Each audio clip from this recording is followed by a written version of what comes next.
शक्तिमान बनने के लिए आपको विटामिन डी 3 ओवर मात्रा में नहीं लेना चाहिए। क्या आप बहुत लंबे समय से विटामिन डी 3 या मल्टीविटामिन के कैप्सूल ले रहे हैं बिना डॉक्टर की सलाह के और अपनी मर्जी से, और ये सोच रहे हैं कि ये हमारी सेहत या फिर इम्यूनिटी को बूस्ट करेगा या हमें सेहतमंद बनाएगा?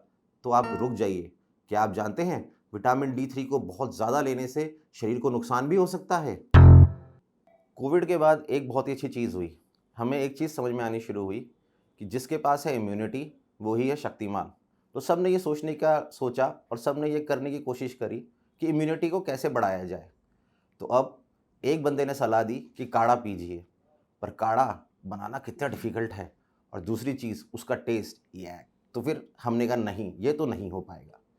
किसी और ने कहा अपनी डाइटरी हैबिट्स चेंज करिए या अपना फूड हैबिट्स चेंज करिए।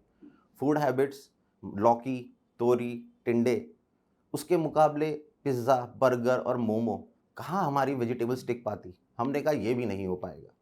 फिर किसी एक बंदे ने हमें सजेस्ट किया क्यों ना विटामिन के कैप्सूल खाने शुरू करें। तो हमने क्या सोचा, बहुत बढ़िया, विटामिन का capsule is easy to take और एक कैप्सूल लेना है हम ले लेते हैं। इस चीज़ से शुरू हुआ विटामिन कैप्सूल्स का चलन।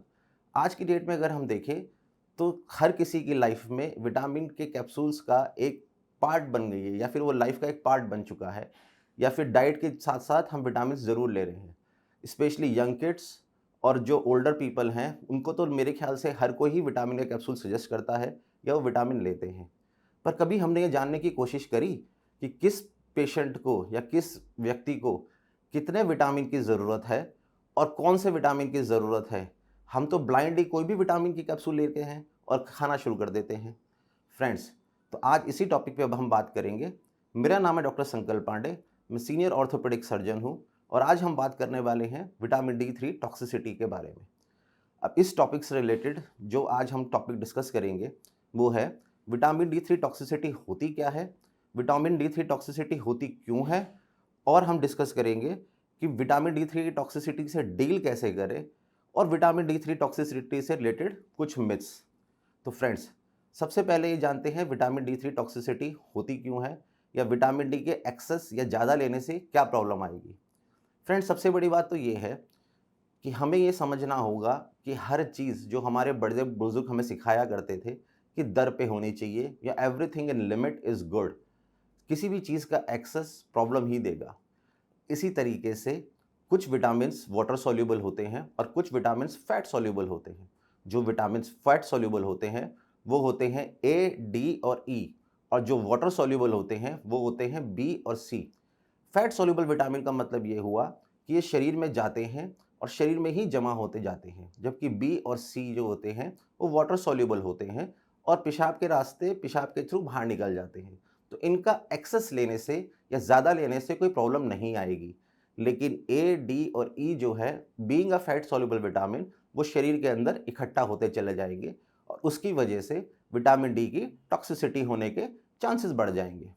अब फ्रेंड्स, ये जानना बहुत ज़रूरी है कि विटामिन डी की टॉक्सिसिटी तो हो जाएगी, लेकिन क्या ऐसे चीज़ें या कितनी ऐसी डोसेस या कौन से ऐसे सप्लीमेंट्स हम ले रहे हैं जिसकी वजह से विटामिन डी टॉक्सिसिटी हो सकती है। अब जानते हैं कि विटामिन डी 3 के सप्लीमेंट्स क्या होते हैं और किस मात्रा में विटामिन डी 3 की डेली रिक्वायरमेंट हमको होती है। तो फ्रेंड्स, इंडिया की मेनली पॉपुलेशन वेजिटेरियन है। जो सबसे ज़्यादा मात्रा में विटामिन डी 3 उनको मिल सकता है वो मिलता है दूध से, दही से, पनीर से या फिर चीज़ से। जो नॉन वेज पॉपुलेशन है उसके लिए फ़िश, कॉड लिवर ऑयल हो गया या फिर श्रिम्प्स हो गए या फिर ट्यूना फ़िश हो गई या सैल्मन फ़िश हो गई, इसमें भी प्रचुर मात्रा में विटामिन डी 3 होता है। चिकन में भी विटामिन डी 3 होता है। आगे अगर हम चले तो ऑरेंज जूस हो गए या बनाना हो गया, इसमें भी विटामिन डी 3 की प्रचुर मात्रा होती है। साथ ही साथ ओट मील्स हो गए, और अगर ड्राई फ्रूट्स की बात करें तो आलमंड्स या फिर बादाम, इनके अंदर जो है काफ़ी अधिक मात्रा में विटामिन डी 3 मिल जाता है। मशरूम्स एक और तरीके का सोर्स है जिसके थ्रू भी हमको विटामिन डी 3 मिल सकता है। अब हम बात करेंगे कि विटामिन डी की डोसेज जो डेली रिक्वायरमेंट है या फिर जो एक दिन में एक आदमी को चाहिए होती है वो कितनी होनी चाहिए। तो national institute of health Maryland USA के अनुसार 0 से लेके 1 साल के बच्चे तक के लिए 400 इंटरनेशनल यूनिट विटामिन डी 3 की ज़रूरत होती है इसी तरीके से 1 साल से लेके 70 साल के आदमी के लिए जो डोसेज की रिक्वायरमेंट होती है वो होती है 600 इंटरनेशनल यूनिट्स, और 70 ईयर्स से बियॉन्ड मतलब 70 साल से ऊपर लोगों के लिए 800 इंटरनेशनल यूनिट्स। ये daily requirement of vitamin D3 है। बट हमको एक चीज़ जाननी बहुत ज़रूरी है, और वो ये है कि विटामिन D3 होता है सनशाइन विटामिन। अब आप पूछेंगे सनशाइन विटामिन क्या हुआ? फ्रेंड्स, विटामिन D3 के लिए अगर आपको कोई सप्लीमेंट ले रहे हैं तो बहुत ही अच्छा है, नहीं तो विटामिन D3 जो है अगर आप डाइट अपनी प्रॉपर रख रहे हैं और अगर आप सनलाइट एक्सपोजर आपका रोज़ का जो है 15 टू 30 मिनट्स का है, या फिर आपकी डाइट प्रॉपर है और आप धूप में जो है 15 से 30 मिनट तक रोज़ बैठते हैं, तो आपका विटामिन D3 बॉडी अपने आप ही प्रोड्यूस करती है और आपको एक्सटर्नली विटामिन D3 के सप्लीमेंट्स लेने की कोई ज़रूरत नहीं होती। तो फ्रेंड्स, अब ये जानने की भी ज़रूरत पड़ेगी कि विटामिन D3 की टॉक्सिसिटी का लेवल क्या होगा, या कितनी अधिक मात्रा में विटामिन D3 लेने की वजह से टॉक्सिसिटी हो सकती है। इसका भी क्राइटेरिया है फ्रेंड्स। 0 से 6 मंथ के बच्चे के लिए अगर हम 1000 इंटरनेशनल यूनिट्स के ऊपर जा रहे हैं तो ये टॉक्सिक लेवल है। 6 मंथ से लेके 1 ईयर के बच्चे के लिए 1500 इंटरनेशनल यूनिट्स जो होता है, इसके ऊपर अगर हम उसको दे रहे हैं तो ये टॉक्सिक लिमिट है। इसी तरीके से 1 ईयर से लेके 3 ईयर्स के बच्चे के लिए जो टॉक्सिक लिमिट होती है वो 2500 इंटरनेशनल यूनिट्स के ऊपर होती है। 4 ईयर से लेके 8 ईयर्स के बच्चे के लिए अगर यही हम देखें तो ये जो लिमिट है वो 3000 के अबव होती है। अबव 8 ईयर्स या 8 साल से बड़े वयस्क के लिए जो इंटरनेशनल यूनिट्स में नापा गया है वो है 4000 इंटरनेशनल यूनिट्स। मतलब सीधा सीधा 4000 इंटरनेशनल यूनिट्स से ऊपर आपको विटामिन D3 रोज़ का डेली डोसेज नहीं लेनी है। विटामिन D3 की टॉक्सिसिटी से बचे कैसे? फ्रेंड्स देखिए, आज की डेट में सबसे ज़्यादा जो प्रिस्क्राइब्ड मेडिसिन है वो विटामिन D3 ही है। विटामिन D3 के कैप्सूल जितनी भी ओल्ड पॉपुलेशन है उन सबको तो हम प्रिस्क्राइब करते ही करते हैं। रीज़न ये है कि इंडियन पॉपुलेशन वैसे भी विटामिन D3 में बहुत ही ज़्यादा डेफिसिट होती है। तो इसके लिए विटामिन D3 सप्लीमेंट्स को रिकमेंड करना एक अच्छी चीज़ है। पर हमें ये भी जानना ज़रूरी है कि कितना विटामिन D3 शरीर के लिए हानिकारक है। ये सबकी बॉडी के अनुसार डिफ़ाइन होता है अलग-अलग लेवल पे।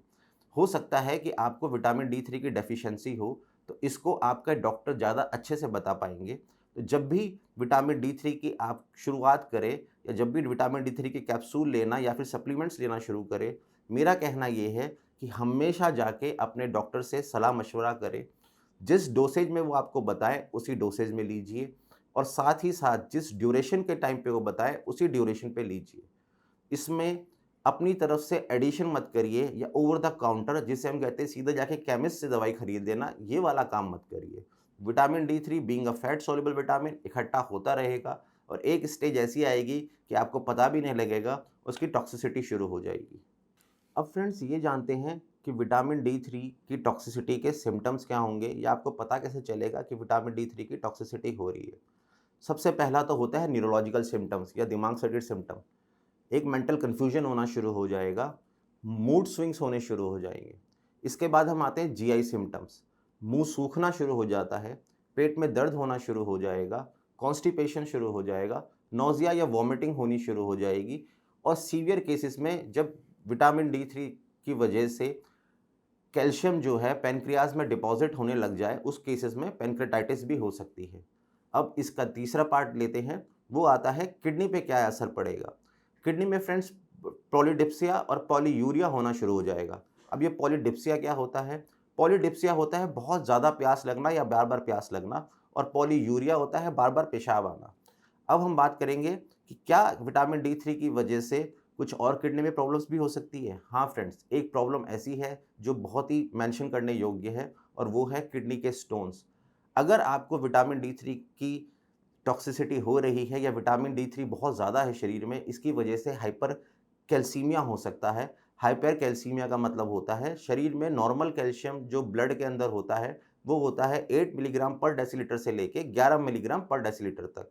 अगर ये रेंज ऊपर चली जाए और ये 12 से 16 को टच कर रही है, तो ऐसे केसेस में शरीर के अंदर किडनी में स्टोन्स बनने शुरू हो जाएंगे।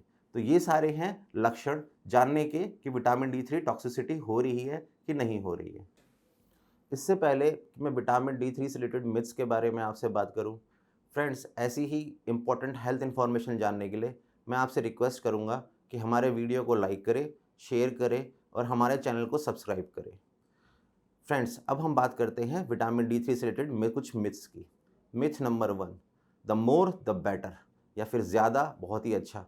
फ्रेंड्स एक पता नहीं क्यों जनरल पॉपुलेशन में एक बात सीप कर गई है या लोगों के दिमाग में भर दी गई है कि जितना ज़्यादा विटामिन D3 लेंगे उतनी हड्डियाँ मजबूत होंगी और वो हड्डियाँ जो है रॉक सॉलिड हो जाएंगी और टूटेंगी नहीं। ऐसा नहीं होने वाला। शक्तिमान बनने के लिए आपको विटामिन D3 ओवर मात्रा में नहीं लेना चाहिए।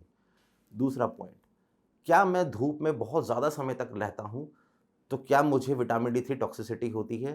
फ्रेंड्स ऐसा नहीं होता है। धूप में बहुत लंबे समय तक अगर एक्सपोजर हो या सनलाइट का बहुत लंबे समय तक एक्सपोजर हो, उस केस में विटामिन D3 टॉक्सिसिटी नहीं हो सकती है। मिथ नंबर 3, कि मैं डाइटरी में या डाइट के थ्रू बहुत ज़्यादा जो है विटामिन D3 सप्लीमेंट्स ले रहा हूँ, जो सिर्फ डाइट के थ्रू ले रहा हूँ, तो क्या मुझे उसकी वजह से भी विटामिन D3 की टॉक्सिसिटी हो सकती है? नहीं फ्रेंड्स, ऐसा नहीं हो सकता। अब आते हैं आप सबकी सबसे जो क्वेश्चन ऐसा है जो मेरे भी बहुत क्लोज़ है और काफ़ी लोगों ने मेरे से पूछा है, मिथ नंबर 4, और वो है, क्या विटामिन D3 लेने की वजह से मैं अपना वेट रिड्यूस कर सकता हूँ या फिर विटामिन D3 की टैबलेट मुझे वेट रिडक्शन में हेल्प करेगी?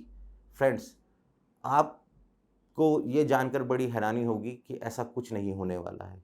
पता नहीं कहाँ से ये इन्फॉर्मेशन आई है, कितने लोगों ने ये जो है नेट पे पढ़ा है या फिर किसी ने कॉरपोरेट में जो होते हैं आपके कलीग्स ने बताया है या फिर किटी पार्टीज़ में फीमेल्स ने डिस्कस करके ये सॉल्यूशन निकाला है। पर मेरी जानकारी में विटामिन D3 लेने के कारण आपको वेट रिडक्शन नहीं होने वाला है। फ्रेंड्स अभी हमने बात करी विटामिन D3 टॉक्सिसिटी के बारे में। इससे पहले कि मैं वीडियो एंड करूं, मैं आपसे एक रिक्वेस्ट ज़रूर करना चाहूँगा। विटामिन D3 की डेफिशिएंसी इंडिया में बहुत ही कॉमन है।